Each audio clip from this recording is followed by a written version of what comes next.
Now, the reason why they were up there today in Arizona blocking him, because Arizona has, as you know, a high Mexican population, so he's not welcome there. And the Mexicans didn't take too contrary to that. But I'm going to tell you this, what he needs to be careful of, you got Mexican drug cartels that control Arizona. And if they want Trump killed, believe me, Trump can get killed quick. It's not a good thing to go into Mexican territory where cartels control and start talking about how you want to build walls and Mexico's paying for it. This is what this fool is saying. You understand? And then he's pretending like he don't know who David Duke was. Come on, man. Seriously? David Duke just came out again and said about an ad that was just put out about Trump, comparing him to Hitler. He said he's glad people are doing that because that's bringing glory to Hitler now. And they're comparing, the comparison is great for all those that accept that ideology. Now you tell me this is not a coincidence. Come on, man. Come on, this is, look. Pay close attention. Cruz ain't got no chance. He might as well drop out right now. Clinton is the only one that might have a chance. If they can strategically put her in the right place they want her. That's the key. They want her in a certain spot. She's the most connected person on it. Of course. Because she goes back to a lineage. And you know, I know they're promoting this shit now where she fought for civil. Man, scratch all that shit. That's to feed off your emotions. Okay? Now, she goes back to the Order of the Owls. That's a powerful group, the Bohemian Society. And she goes back and she's connected to the Order of the Skulls. So is Clinton. So that's a powerful group. Now, basically what they do is they come to you and say, if we'll give you a certain level of power, but if you move the way we tell you to move. So if she moves the way they want her to move, then they'll go with her. Now, Trump, he's just a pompous jackass, and they can use him to express how they feel. So if they feel he's more manipulative and he doesn't get too high on his horse, which, don't believe all that stuff you're seeing. Let me tell you something, man. Anytime you could have the Secret Service escort you everywhere, there's something going on there. Trust me when I tell you that. I mean, literally escort you everywhere you're going because of the stuff you're saying and the stuff you're doing. I keep telling people, if you pay attention to what's going on in society and this country, people always come to me, yeah, man, this getting ready to happen, this getting ready to go down. And then I'm like, well, if you're worried about it, there's something you need to look within yourself because there's something you're not connected with. Because personally, I don't care about any of it. It's irrelevant to me. Because I know the path that I'm on and what I'm doing, and that doesn't affect it. Those that are affected by it are those that are more connected to the physical than they are the spiritual. So if it worries you, you should be worried about something that's not right within yourself. All I'm saying is, all we need to do is just stay out of their way. They're going to destroy themselves anyway. So don't worry about that. I don't care about that. But I ain't getting out there protesting. I'm not getting out there marching. And then Reverend Al Kuhn and Jesse Kuhn come in, and then they want you to sign up for the Rainbow Push and what's the other one that's controlled by the Jews? The other organization, the big one, NAACP, which they were all screaming about that white woman in Washington that passed herself off as black when the president of the Oregon NAACP is a white man. What are y'all up in arms about? I don't get it. What's the big deal? But the thing is, then they want to come out and protest when there's a race issue. But yet I don't see Reverend Al Kuhn in them when some young black brothers are getting shot in Opelika or getting shot black on black crime. How come nobody comes out and protests that?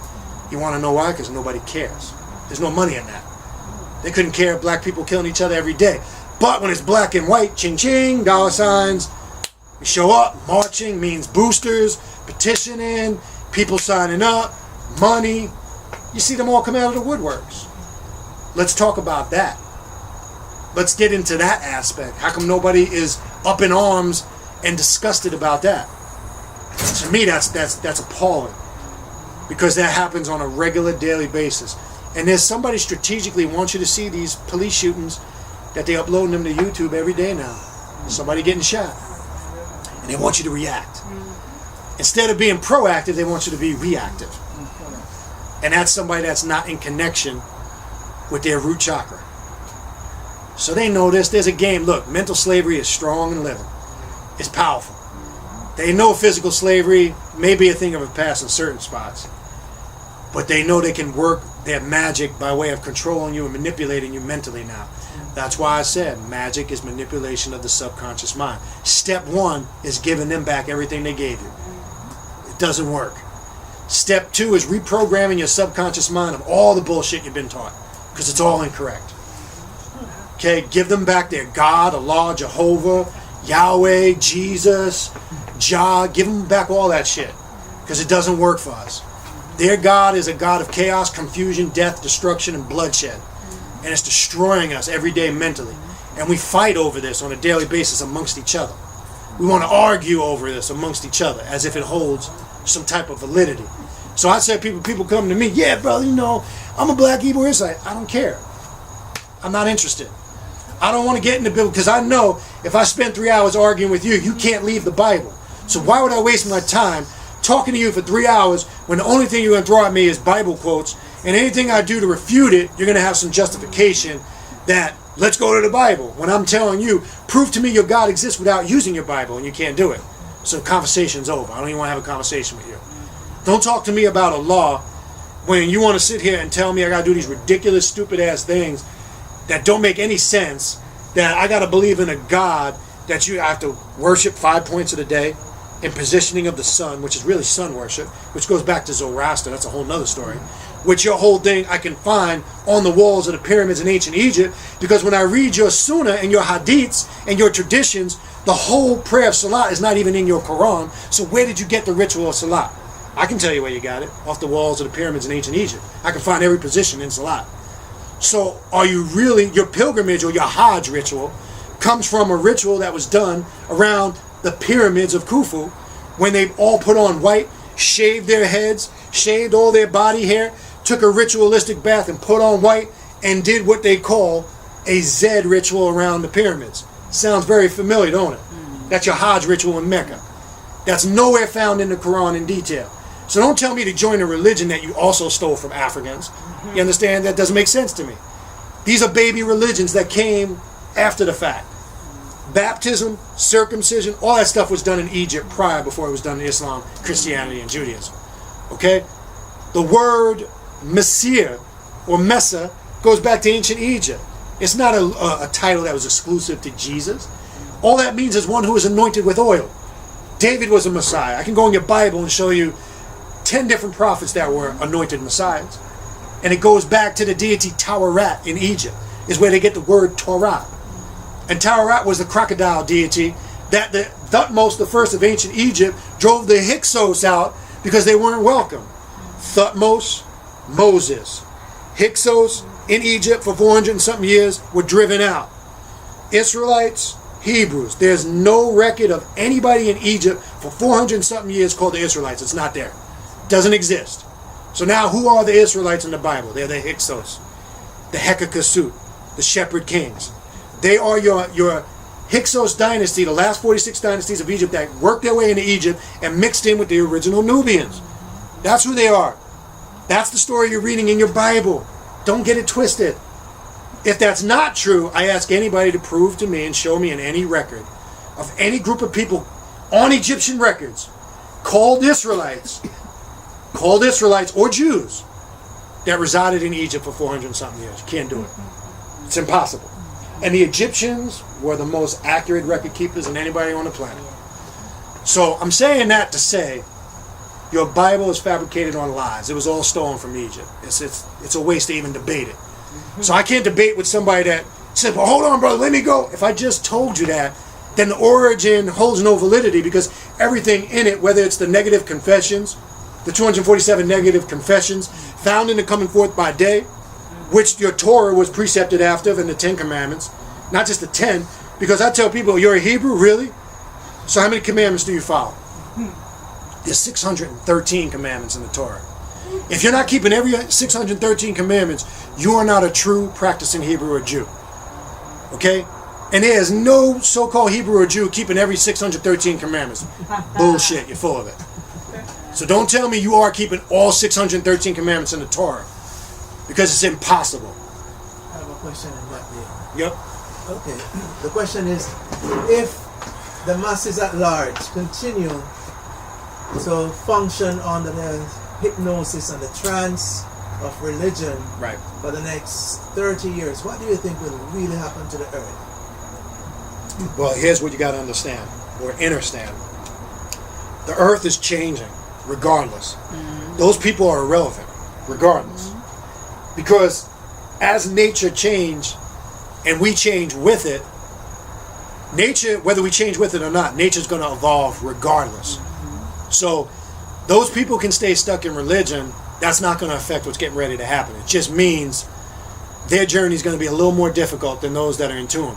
I've always said, when you become, for an example, in some of the sacred societies, there's a term in the Shriner Lodge, you need to keep pace with the sun when you cross the hot desert, right? It's a metaphor. When the sun gets in front of you, you burn up, disintegrate, and you can't make that journey. So you'll hear amongst some of the travelers, they'll say, are you crossing the hot burning sands? Are you crossing the hot desert? Yeah, brother, I'm keeping pace with the sun. We need to keep pace with the sun because nature is, and this is what, again, to the great elder Dr. Delbert Blair, who was probably one of my great mentors. I know. How long since he transitioned? It's been a couple of months. Like February. Yes. And I'm grateful for all the time I was able to spend with him, all the conversations I was able to have with him, because he provided a different element. He taught on a level that not many people taught on and wasn't accepted mainstream. And he really believed in his mind that he was an incarnation and a contactee. And I really do believe that's what he believed. Now, I accept that to a point only based on the fact of the things that he taught and said, and some of the things he said privately confirm that. That's just me personally. I don't suggest anybody else accept that, raise themselves up to the reality of that. Even Dr. Phil Valentine, who we've had on the show many times, learned a lot from him. They all serve a purpose. One of I think is a great elder that doesn't get enough of the credit, and we're going to have him back on March 31st, is Dr. Edward Bruce Bynum. And Dr. Edward Bruce Bynum teaches on a level that I think people really need to tap into. His book, Dark Light Consciousness, Melanin, Serpent Power, and the Luminous Matrix of Reality, that's a must-have for anybody that's trying to understand anything we're talking about tonight. And he is a certified, he's got his own practice in Boston, if you know who he is. He's a certified doctor, psychologist, practices clinical medicine.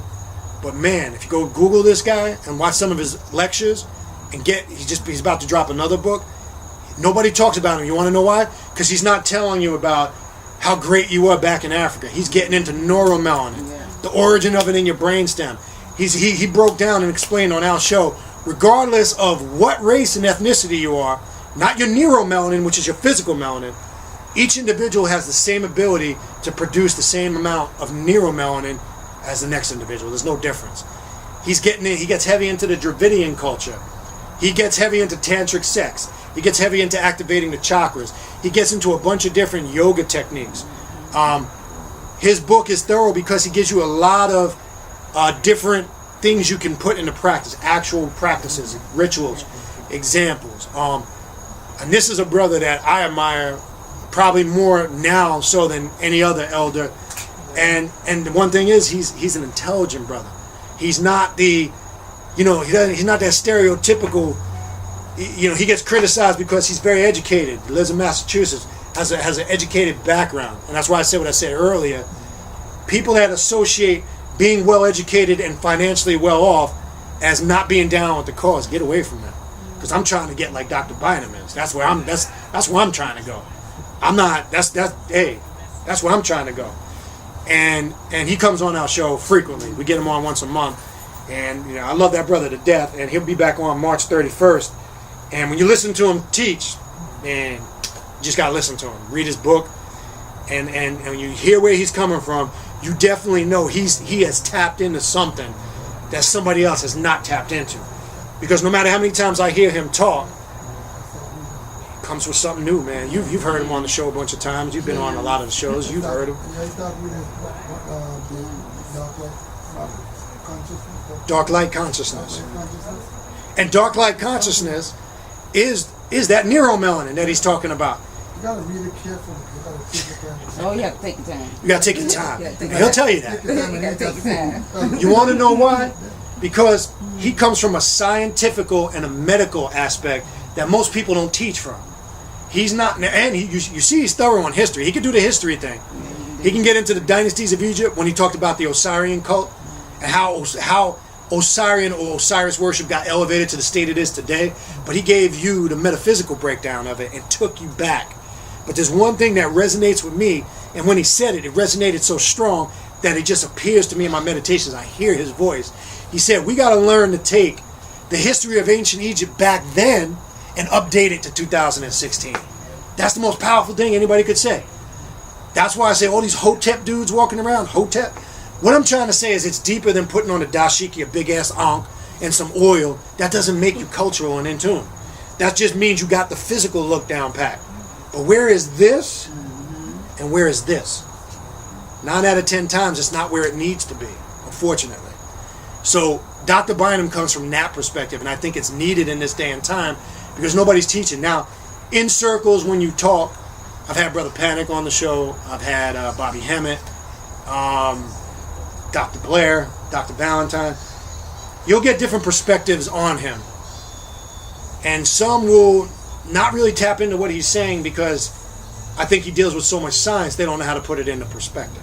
That's the problem. Do you place Dr. Joel Pukram in that same? I've had her on the show too, and she's in that category too. And Dr. Jewel, the last show that she did, and she did a breakdown which I thought was powerful.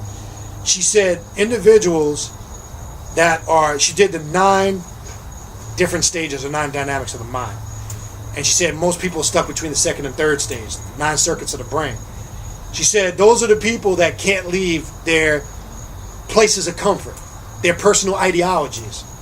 Go listen to it, it's archived if you go onto the show. The last show that I interviewed her, she sat there and she said, and you'll hear even the other brothers that I do the show with, I think it was Brother Ravana Noon had asked her, if I'm right, had asked her, those people that can't like come out of their own personal belief systems, whether it's religion, Buddhism, whatever. She said those are people who are stuck on the 2nd and 3rd circuit of their mind, their brain.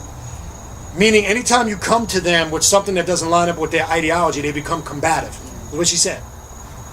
She said, so it's hard to get them outside of that way of thinking because their defense mechanism goes up, triggered by that 2nd and 3rd circuit of the brain. Her and Dr. Bynum were on and I'm working on right now, I want to get them to both come on together because they both are right on point when it comes to the neuromelanin. Here's something deep that both of them said. Now, she broke down, they're spending billions of dollars of these researchers in Europe. They're spending billions of dollars on researching melanin. They're so fascinated with it right now. But she broke down, I had asked her on the show, my one thing that always baffled me coming here to Florida was when I see black people walking with umbrellas when they're in the sun. I never understood that. So I had asked, and it just baffled me, like, that's something you would expect to see white folks do. So I would, when I first came here a couple years ago, I see people walking with umbrellas in the sun. I'm like, what is that? And I asked Dr. Jewel Pukram. She said, what happens is people whose diet is out of whack, who are ingesting bad information, whose neuromelanin is disconnected from the cosmic consciousness, their melanin starts to work against them, and it gets them sick. This is why black people who hate to be in the sun or the sun bothers them, there's something malfunctioning with their neuromelanin that they need to figure out what it is. I'm going to tell you what she said.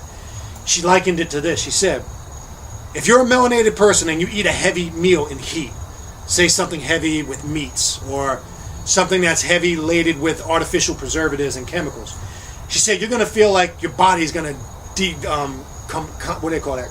Spontaneous combust. You get so hot you feel like you're going to blow up because you ate something in the heat. What she said, what's happening is if you don't get to a cool place, you can spontaneously combust. Your melanin is as you're out in the heat recharging. It's worse if you're a dark-skinned person and you're out in the heat eating bad food. She said what it does is it makes you feel even more sick. She said what it does is it makes the synthetics in the foods, just like the medications, it attacks your melanin and your melanin works against you. How do you know that? Because she said melanin can take over 1,000 degrees of heat. So there's no way you should be black and tell you 90 degrees of heat is bothering you. The sun's attacking you. You can't stay in the sun at 90 degrees of heat when your melanin can withstand over 1,000 degrees Fahrenheit of heat. So that's telling you something's not right, number one. Number two, she said you'll find out that in dealing with this, what we're calling this neuromelanin, and Dr. Edward Bruce Bynum said the same thing. Your neuromelanin are transmitters. They receive signals and they send out signals. So this is how you contact the higher self. This is how you access, whether you want to call it ancestral spirits, which you think are outside of yourself, they're really not. Creates that illusion. This is how you contact that spiritual energy when the neuromelanin is functioning at its correct capacity. And when you're able to, and he says that the origin of it is in the stem of the brain. Its origin is in the root of the brain. That's why neuromelanin, neurological, nervous system. Okay, this is all connected.